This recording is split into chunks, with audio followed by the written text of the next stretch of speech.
तूने मेरी 25 वर्षों की तपस्या भंग कर दी। मैं तुझे श्राप देता हूँ कि तू लोमड़ी बन जाए। नहीं बाबा जी, मुझे माफ कर दीजिए, मुझे श्राप मत दीजिए। तुझे मेरे श्राप से कोई नहीं बचा सकता। नहीं नहीं, मुझे माफ कर दीजिए बाबा जी। अरे यह मुझे क्या हो रहा है? भैया भैया भैया! हंसपुर राज्य में कुंदन सिंह नाम के एक राजा राज करते थे। राजा के बेटे का नाम राजकुमार भीम सिंह था और बेटी राजकुमारी वृंदा सिंह थी। राजा अपनी दोनों संतानों से बहुत प्रेम करते थे।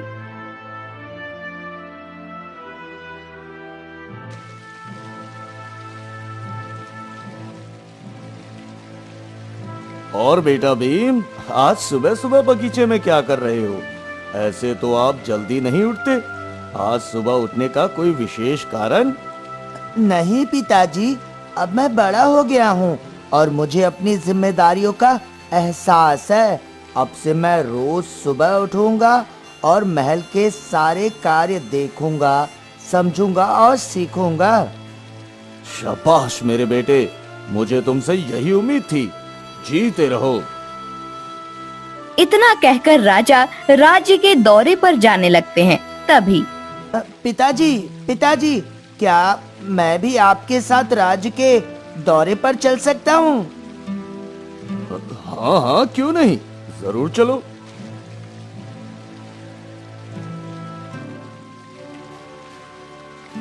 राजा और राजकुमार राज्य के दौरे पर निकल पड़ते हैं। राजा कुंदन सिंह की जय हो। राजा कुंदन सिंह की जय हो। राजा कुंदन सिंह की जय हो। प्रजा की परेशानियां राजा स्वयं सुनते हैं और उनका हल भी निकालते हैं। राज, मैं बहुत कठिन समय से गुजर रहा हूँ, मेरी मदद कीजिए। मुझे कोई काम दे दीजिए जिसे करके मैं अपने परिवार का पेट पाल सकूं। आपकी बड़ी मेहरबानी होगी महाराज। अच्छा ठीक है, तुम परेशान मत हो। आज से तुम राजकुमार के सेवक बनकर उनके साथ रहना, ठीक है? जी महाराज, आपका बहुत बहुत शुक्रिया महाराज।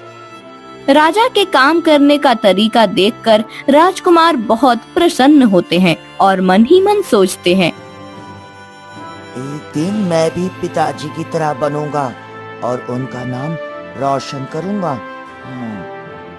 राजकुमार और राजा रामू को लेकर दौरे से वापस आते हैं।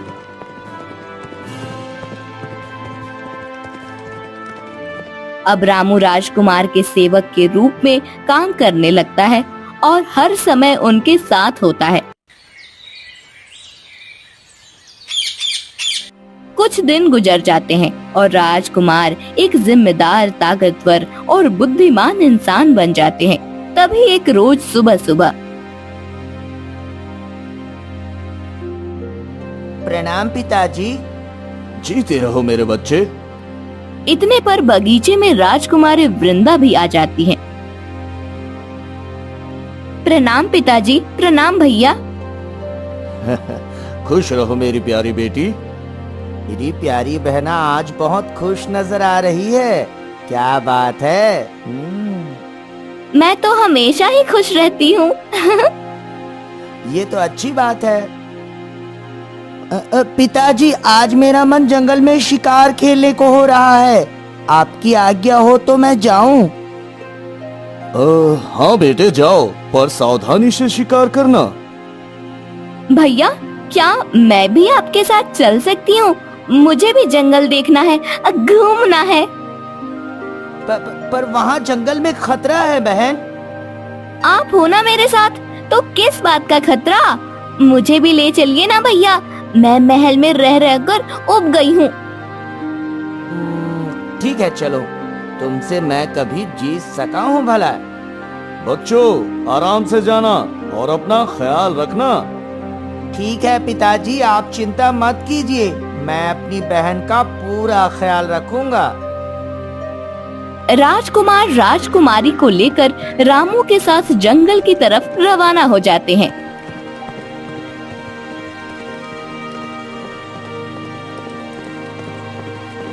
वाह भैया, कितना सुंदर नजारा है। कितने बड़े बड़े पहाड़, झरने और नदियां हैं। हाँ बहना, प्राकृतिक सुंदरता कुछ अलग ही होती है जो हमारे मन को भाती है। राजकुमार रामू और राजकुमारी जंगल पहुंचते हैं। राजकुमार, आज आप किस जानवर का शिकार करेंगे?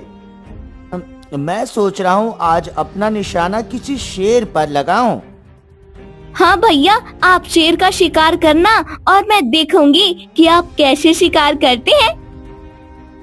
हाँ बहना, तुम इस पेड़ के नीचे बैठो, मैं जरा शिकार की तैयारी कर लूं। ठीक है भैया। राजकुमारी पेड़ के नीचे बैठ जाती हैं। तभी उन्हें एक आम का पेड़ नजर आता है। अरे वाह, ये तो आम का पेड़ है। इसमें तो कितने सारे आम लगे हैं। भैया तो शिकार की तैयारी कर रहे हैं, तो क्यों ना मैं तब तक आम तोड़ लूं। राजकुमारी आम के पेड़ के पास जाती हैं और आम तोड़ने के लिए एक पत्थर मारती हैं। पत्थर पेड़ के पिछले हिस्से में तपस्या कर रहे साधु बाबा को लग जाता है और उनकी तपस्या भंग हो जाती है। कौन है जिसने मेरी 30 वर्षों की तपस्या भंग कर दी? सामने आओ, सामने आओ। राजकुमारी डरते हुए साधु बाबा के सामने जाती है और कहती है, मुझे क्षमा करे बाबा जी, मैंने आपको नहीं देखा था। मैं तुझे श्राप देता हूँ कि तू एक लोमड़ी बन जाए, लोमड़ी।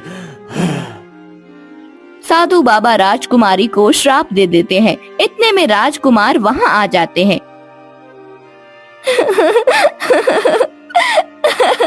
भैया, भैया देखिए ना, बाबा जी ने मुझे लोमड़ी बनने का श्राप दे दिया। बाबा जी, आपने मेरी बहन को लोमड़ी क्यों बना दिया? मेरी बहन से आखिर ऐसी क्या गलती हो गई जो आपने मेरी मासूम बहन को श्राप दे दिया? मैं 25 वर्षों से अपनी पत्नी को ठीक करने के लिए तपस्या कर रहा था और तुम्हारी मूर्ख बहन के कारण मेरी तपस्या भंग हो गई। इसलिए मैंने इसे लोमड़ी बनने का श्राप दे दिया। बाबा जी, मेरी बहन बहुत भोली है। वो जानबूझकर ऐसा कोई काम नहीं करेगी जिससे दूसरों को तकलीफ हो। आप कृपया करके उसे श्राप से मुक्त कर दीजिए बाबा जी। अब इसे श्राप से मुक्ति तभी मिलेगी जब तुम मेरे 3 काम करोगे। हाँ, कौन से 3 काम बाबा जी, बताइए मुझे। पहला काम, तुम्हें रहस्यमय नदी का पानी लाना होगा और दूसरा काम, तुम्हें हथनी का दूध लाना होगा और फिर तीसरा काम, तुम्हें चुड़ैल का एक बाल लाना होगा, बाल। पर बाबा जी, ये सभी चीजें मुझे कहाँ मिलेगी बाबा जी? पश्चिम दिशा की ओर ये तीनों चीजें तुम्हें मिल जाएंगी, पर याद रहे ये इतना आसान काम नहीं होगा। ठीक है बाबा जी, मैं आपके ये तीनों काम करने के लिए तैयार हूँ, लेकिन आप मुझसे वादा कीजिए कि फिर आप मेरी बहन को श्राप से मुक्त कर देंगे। ठीक है, अगर तुम इन कामों में सफल हुए तो मैं तुम्हारी बहन को श्राप से मुक्त कर दूंगा।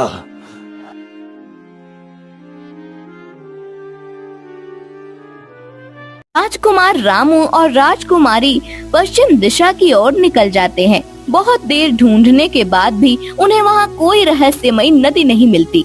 थक हार कर वो तीनों एक पेड़ के पास बैठ जाते हैं। तुम तीनों काफी परेशान लग रहे हो। कौन हो तुम लोग और कहां से आए हो? हम राजमहल से आए हैं और मैं राजकुमार भीमसेन हूँ और ये मेरी बहन राजकुमारी वृंदा सिंह है, लेकिन एक तपस्वी बाबा ने इसे लोमड़ी बना दिया है। राजकुमार मोर को सारी बात बताता है। ठीक है, तुम परेशान मत हो दोस्त, मैं एक जादुई मोर हूँ। मैं तुम्हें उस रहस्यमय नदी तक लेकर जाऊंगा। क्या सच में तुम हमें वहाँ तक लेकर चलोगे? हाँ हाँ बिल्कुल, तुम सब मेरी पीठ पर बैठ जाओ।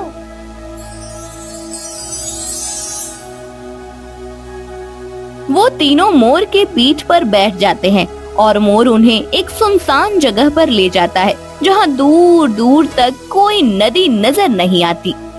यहाँ तो दूर दूर तक कुछ भी नहीं है। तुम तो हमें रहस्यमय नदी के पास लेकर जाने वाले थे ना। हाँ, परेशान मत हो मेरे दोस्त, मैं जैसा कहता हूँ वैसा करो।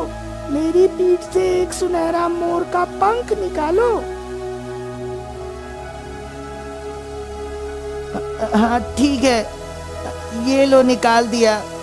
अब इसे जमीन पर सहलाओ। राजकुमार जैसे ही उस सुनहरे पंख से जमीन को सहलाता है, वहाँ पर एक बहुत बड़ी चमकदार नदी बन जाती है। वाह, कितनी चमकदार नदी है। इतनी खूबसूरत नदी मैंने आज तक कहीं नहीं देखी। वाह। हाँ, ये वही रहस्यमय नदी है जिसका पानी तुम्हें चाहिए। अच्छा, तो मैं फिर जल्दी से इस नदी का पानी ले लेता हूँ। राजकुमार जल्दी जल्दी घड़े में पानी भरने लगते हैं, पर नदी का पानी घड़े में नहीं भर पाता है। अरे, ये क्या हो रहा है? घड़े में पानी क्यों नहीं भर रहा है? राजकुमार, मुझे कुछ तो गड़बड़ लग रही है। तभी अचानक रहस्यमय नदी से आवाज आती है, से पानी चाहिए तो मेरी एक इच्छा पूरी करनी होगी। क्या है तुम्हारी इच्छा? मेरी इच्छा है कि एक सुनहरा कमल का फूल तुम मेरे अंदर डालो, ताकि मैं हमेशा ऐसे ही चमकती रहूं और मेरे अंदर का जादू हमेशा बरकरार रहे। अब ये सुनहरे कमल का फूल मुझे कहाँ मिलेगा?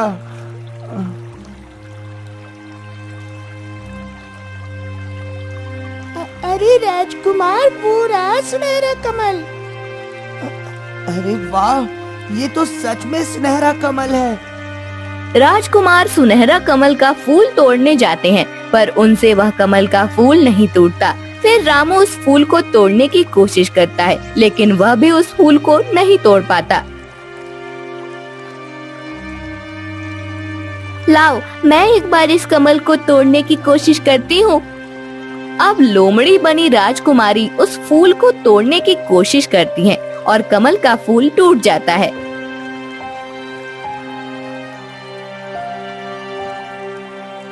राजकुमार, अब जल्दी से आप इस फूल को रहस्यमय नदी में डाल दीजिए, क्योंकि वो नदी धीरे धीरे सूख रही है। राजकुमारी जल्दी से उस कमल के सुनहरे फूल को रहस्यमय नदी में डाल देते हैं। अब मैंने तुम्हारी इच्छा पूरी कर दी। क्या अब मैं पानी ले सकता हूँ? हाँ जरूर, अब तुम पानी भर सकते हो। अब मोर की मदद से राजकुमार, रामू और राजकुमारी एक घने जंगल में पहुंचते हैं, जहां उन्हें एक बोलने वाली टुनटुन हथनी मिलती है। कौन हो तुम लोग? यहाँ इस जंगल में क्या कर रहे हो? हे हथनी, मुझे आपका दूध चाहिए ताकि मैं अपनी बहन को श्राप से मुक्त कर सकूं। क्या आप मेरी मदद करेंगी? हाँ, क्यों नहीं, पर मेरी एक इच्छा है, तुम्हें उसे पूरी करनी होगी। आपकी भी इच्छा है? बताइए क्या इच्छा है, मैं पूरी करूंगा। मुझे केला खाना है और इस जंगल में दूर दूर तक कोई केले का पेड़ नहीं है। अगर तुम मुझे कहीं से केले लाकर दे दो तो मैं तुम्हें दूध दे दूंगी। केला ढूंढने की कोशिश करता हूँ, आखिर इस जंगल में मुझे केले का पेड़ कहाँ मिलेगा? राजकुमार, मैं एक केले का पेड़ जानता हूँ। लेकिन वो इस जंगल से काफी दूर एक पहाड़ी पर है।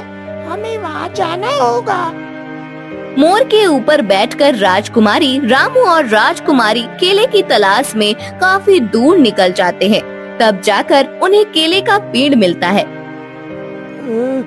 वो रहा केले का पेड़। कितने सारे केले हैं। राजकुमारी, क्या तुम्हें भी केले खाने हैं? हाँ भैया, मुझे बहुत जोरों की भूख लगी है। भूख तो मुझे भी लगी है। अच्छा चलो, मैं तुम सबको भी केले खिलाता हूँ। राजकुमार अपनी तीर से निशाना लगाकर केले का एक बहुत बड़ा गुच्छा तोड़ लेते हैं। सब लोग पेट भर कर केले खाते हैं। फिर राजकुमार केले का एक गुच्छा हथनी के पास लेकर जाते हैं। ये लीजिए आपका केला। टुनटुन हथनी खुशी खुशी केला खाती है और कहती है, कितने स्वादिष्ट केले हैं। ऐसे केले तो मैंने आज तक नहीं खाए। अब आप कृपया करके दूध दे दे, ताकि मैं अपनी बहन को श्राप से मुक्त कर सकूं। हाँ जरूर। टुनटुन हथनी राजकुमार को दूध दे देती है। हथनी का दूध तो मिल गया, बस अब एक ही काम बचा है जो थोड़ा मुश्किल होगा। हाँ राजकुमार, उस चुड़ैल से बाल लेना आसान नहीं होगा। हाँ राजकुमार, काम तो थोड़ा मुश्किल लग रहा है। चलो देखते हैं क्या होता है।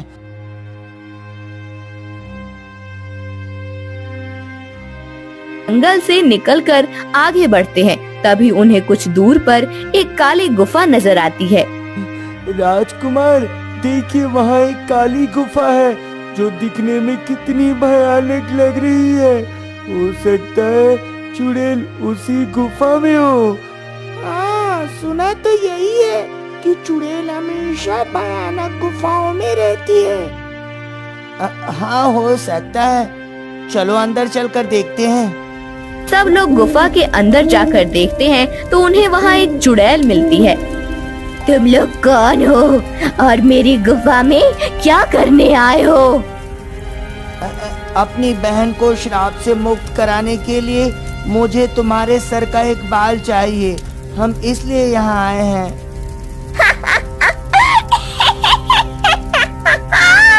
तुम्हें लगता है कि मैं तुम्हें अपने बाल दूंगी? मैं तो तुम सबका खून पीऊंगी।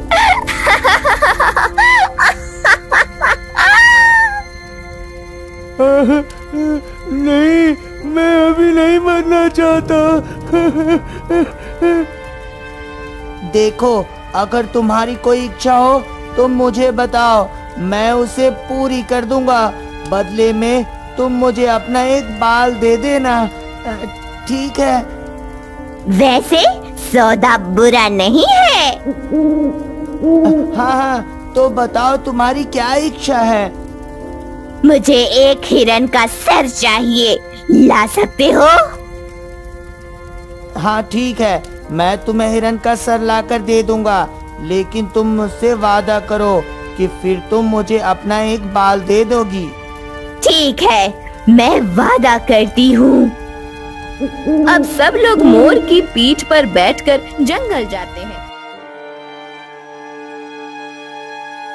वहाँ उन्हें एक जंगली हिरन दिखाई देता है। राजकुमार, वो देखिए, वहाँ पर एक जंगली हिरन है जो खरगोश को खा रहा है। राजकुमार अपनी तीर से उस हिरन पर निशाना लगाते हैं और उसका सर चुड़ैल के पास लेकर जाते हैं। ये लो, ले आया मैं हिरन का सर, लेकिन तुम इसका करोगी क्या? अरे वाह, यह कितना स्वादिष्ट लग रहा है। अब मैं इसके सर का अमृत बनाकर पीऊंगी और फिर मैं इस दुनिया में सबसे सुंदर बन जाऊंगी।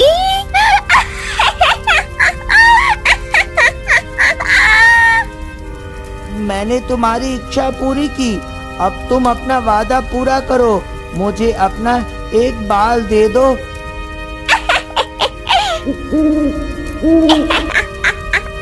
मूर्ख इंसान, मैं तुम्हें कभी अपना बाल नहीं दूंगी। अगर मैंने अपना बाल तोड़ा तो मेरी सुंदरता कम हो जाएगी। पर तुमने तो वादा किया था ना, तुम ऐसा कैसे कर सकती हो? यह वादे तुम इंसानों में चलते होंगे, हम चुड़ैलों में नहीं। मैं अपने बाल तुम्हें कभी नहीं दूंगी। नहीं, मैं बिना तुम्हारा बाल लिए यहाँ से नहीं जाऊंगा। हाँ। जाओगे तो तुम तब ना, जब मैं तुम्हें यहाँ से जाने दूंगी। मैं तुम सबको कैद करके तुम्हारी बलि दूंगी और सुंदर दिखने के साथ ही मैं अमर भी हो जाऊंगी।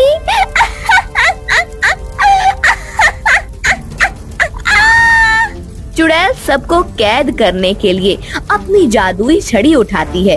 तभी राजकुमार अपनी तीर से चुड़ैल के दिल पर वार कर देते हैं।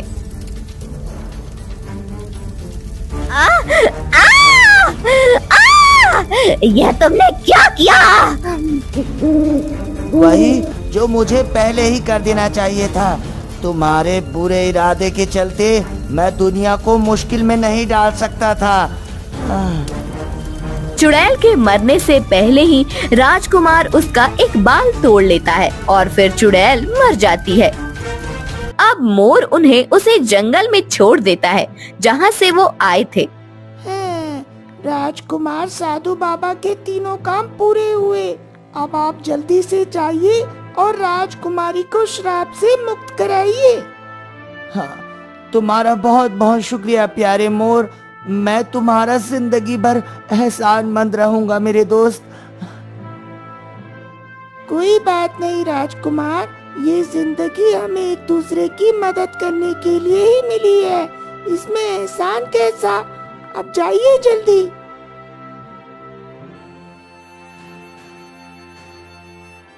वो तीनों जल्दी से साधु बाबा के पास जाते हैं।